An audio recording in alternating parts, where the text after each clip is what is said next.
Bonjour, je cherche des livres qui expliquent une méthode de management qu'on appelle le Lean. Oui, on a tout un rayon là-dessus, venez. Montrez.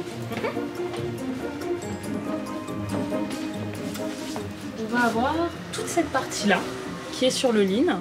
On va avoir celui-ci pour créer l'entreprise, également appliqué au service. Vous avez celui-ci et également celui-ci. Vous avez même le Lean pour les nuls qui est sorti et qui marche très bien. Au total, une centaine d'ouvrages dans ce rayon. Tous chantent la louange de la méthode. La solution miracle. Un idéal de management. Véritable révolution. Une méthode au vocabulaire étrange. Qu'est-ce que le Ejonka, Kaizen, le Jidoka? Qu'est-ce qu'une Gemba Walk? Et au concept sympa. Développer un modèle gagnant-gagnant. La recherche de l'efficacité et de la performance. Favoriser la bienveillance des uns envers les autres. La promesse du Lean, ce serait quoi en fait? Que l'entreprise soit plus efficace en éliminant le plus les problèmes. Cette méthode permettrait d'améliorer la productivité des entreprises. C'est ce que nous appelons dans nos entreprises le Lean Management. Et ces méthodes de management moderne sont largement utilisées dans toutes les entreprises du secteur privé et surtout parmi les plus performantes au monde. Les patrons adorent, les salariés beaucoup moins. Ils nous font distribuer toute la journée. La recette magique du Lean, c'est rationaliser à l'extrême le temps de travail. Une course à l'efficacité. Elle laisse pas le choix aux salariés en fait. C'est marche ou crève. Même des cadres tirent la sonnette d'alarme. Le Lean, pour moi c'est une supercherie. La méthode inquiète aussi les médecins du travail. Il y a plus de dépression et plus de burn-out dans les entreprises qui sont en ligne? Absolument. Enquête sur une méthode qui veut changer le monde de l'entreprise et nos vies. Mais à quel prix?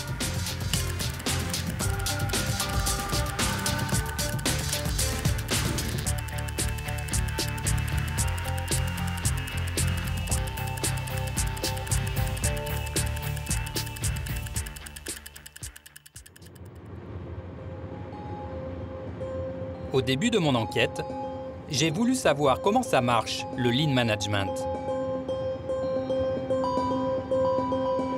Direction, l'aéroport Charles de Gaulle.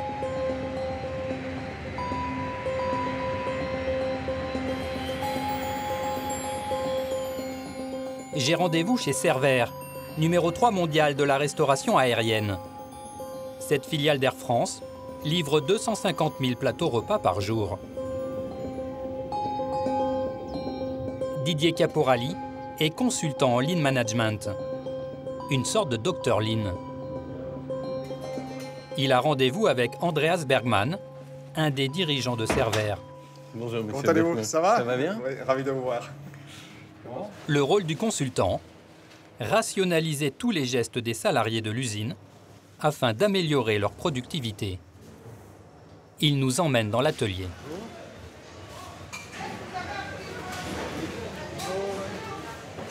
Première étape, identifier les dysfonctionnements de la chaîne de production, comme ce plateau repas.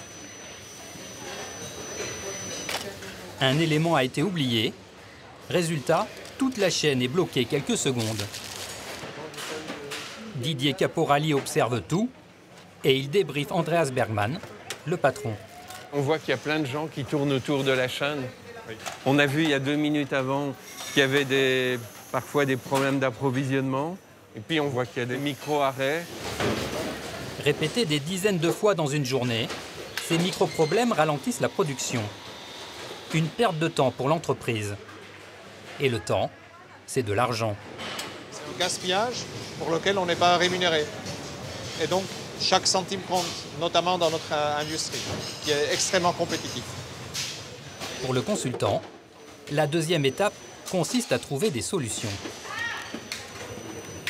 On trouvera des méthodes qui nous permettront de ne plus perdre ces micro-arrêts. À quelques mètres de cette chaîne de production, gérée par 4 ouvriers, un poste de travail réorganisé par le consultant il y a quelques mois. un seul employé gère tout seul la totalité du plateau repas. C'est une méthode révolutionnaire d'assembler un plateau.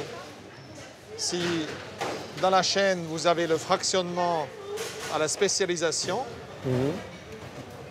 ici, la réponse est la polyvalence. C'est-à-dire une personne qui assemble la totalité du plateau. L'avantage, c'est plusieurs choses. Déjà, un, je gagne la productivité parce que je supprime les micro-attentes. Deux, je gagne la qualité parce que la personne, elle se sent responsable du produit assemblé. Et trois, je suis ergonomique. Donc les trois paramètres clés d'une production. Le poste individuel permet de sortir chaque jour 50 plateaux de plus que la chaîne. Gain de productivité, 10%. Selon le consultant, dans certaines entreprises, ça peut même être beaucoup plus. Les gains de productivité et de qualité sont toujours de l'ordre de 20-25%. Cerise sur le gâteau, les salariés semblent heureux. On a mis le projet en place, on a adhéré tout de suite.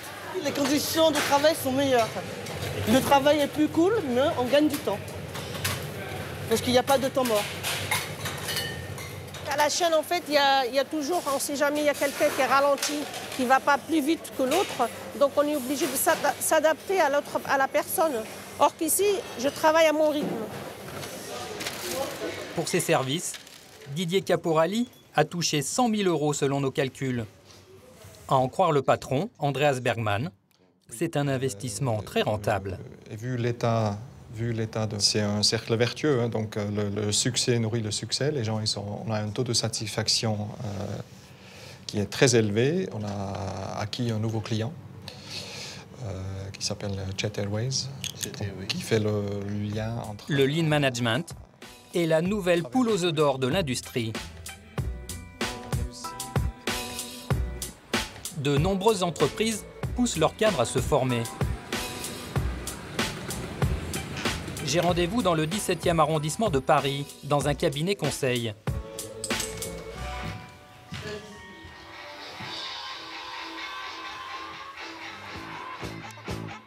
Ces cadres sup préparent un jeu de rôle sur l'amélioration de leur productivité.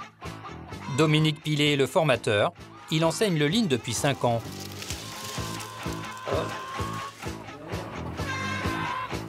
En face de lui, des assureurs, des industriels, des banquiers et des commerciaux. Objectif de l'exercice, fabriquer le plus de poules en papier possible en 45 minutes. Vous êtes prêts? Oui. Ouais. Bon, là, ça va mieux. Vous allez donc livrer des cocottes qui vont être dessinées de profil. Donc on veut un travail soigné, hein, quelque chose de propre. Voilà. Donc à partir de maintenant, messieurs, dames, je suis le client. Comme dans une chaîne de production d'usine, chacun a une tâche précise à effectuer.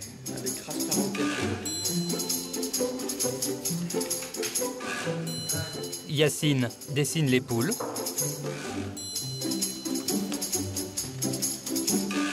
Alain les découpe.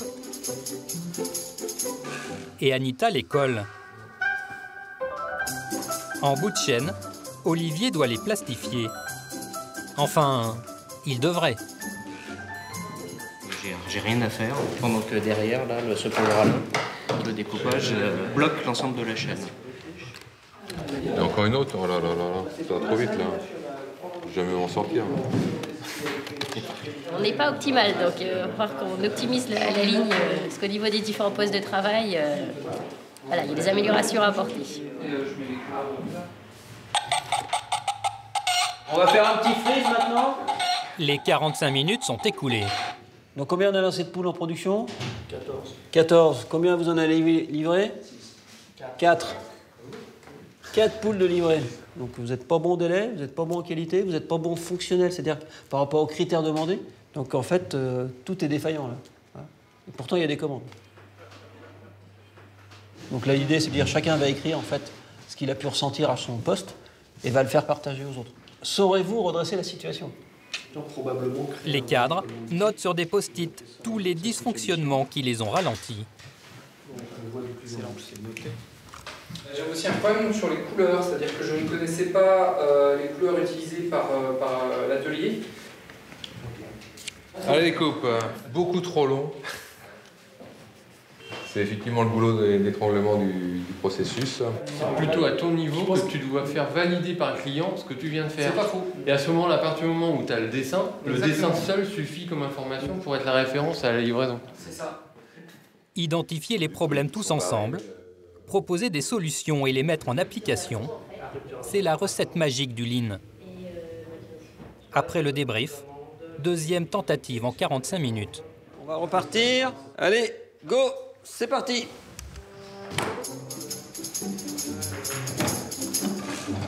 Les cadres rapprochent leur table pour réduire leur déplacement.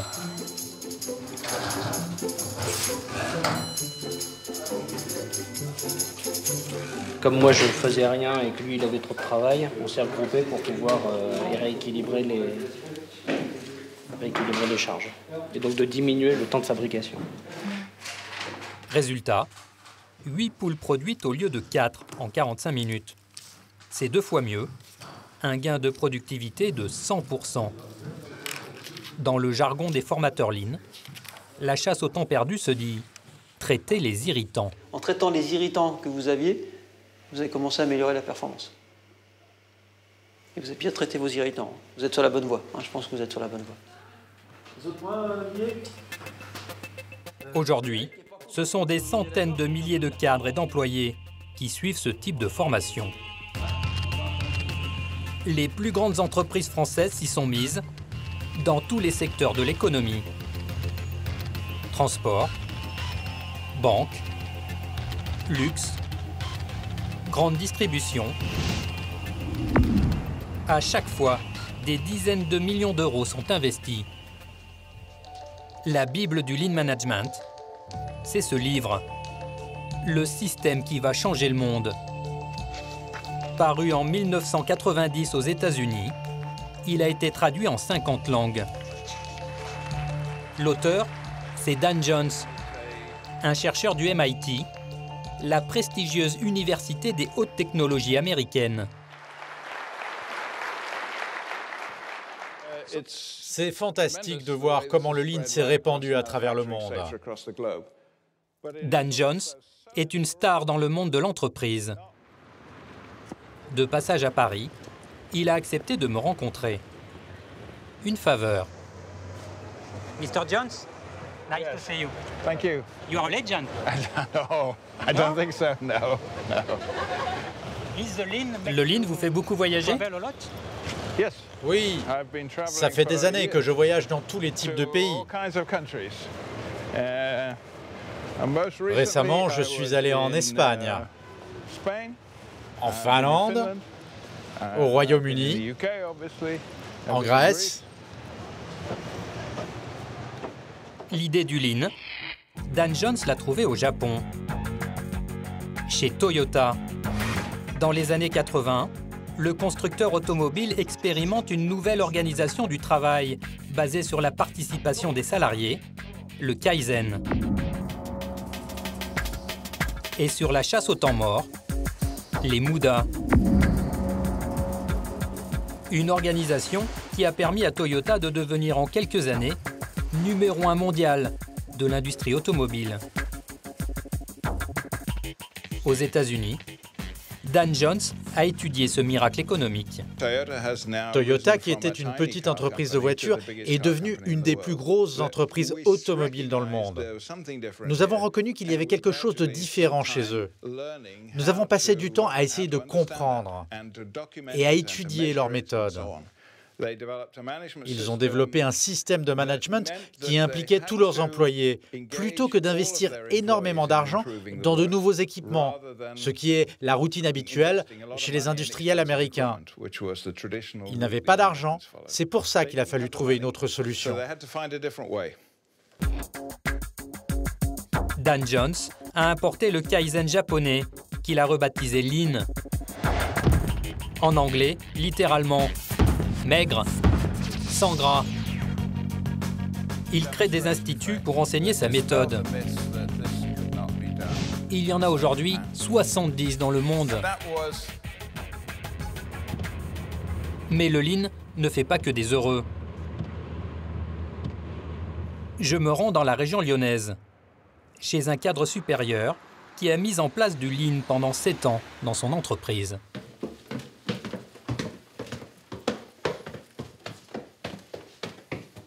Vous avez la moitié de la formation. C'est un peu lourd. Donc ça, c'est mes cours de l'université du Lean.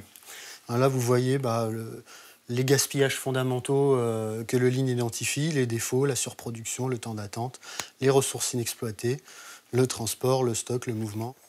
Bertrand Jacquier a obtenu un diplôme délivré par l'université d'un grand maître japonais du Lean, Yuzuro Ito. Mais aujourd'hui, il est amer. J'ai surtout vu que le Lean n'arrivait jamais à exaucer ses propres promesses.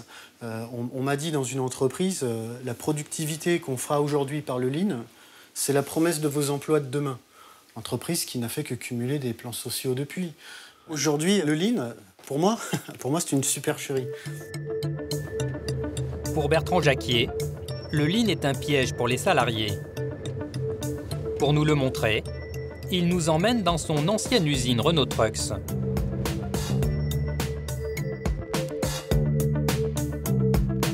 Sur le chemin, les entreprises converties à la nouvelle religion du management sont nombreuses. Là, on a quelques entreprises qui déploient le Lean, j'en ai reconnu là. Donc ici, on est bien en Lean. Là, on est en Lean. Là, on est en Lean. Là-bas, on a également une entreprise en Lean. Bertrand Jacquier a été un des monsieur Lean du groupe Renault Trucks. Il travaillait sur ce site de Bourg-en-Bresse qui emploie 1500 salariés. 7 ans après, c'est la première fois qu'il revient dans son usine. C'est une usine de camions.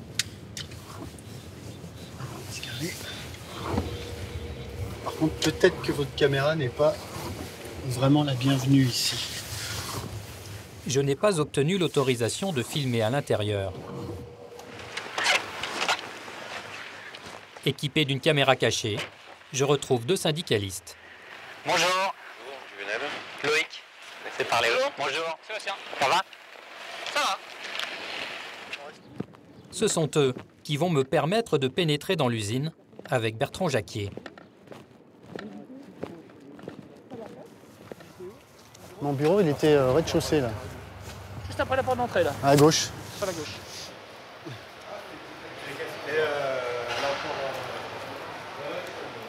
Là, c'était mon terrain de jeu, de là-bas à là-bas.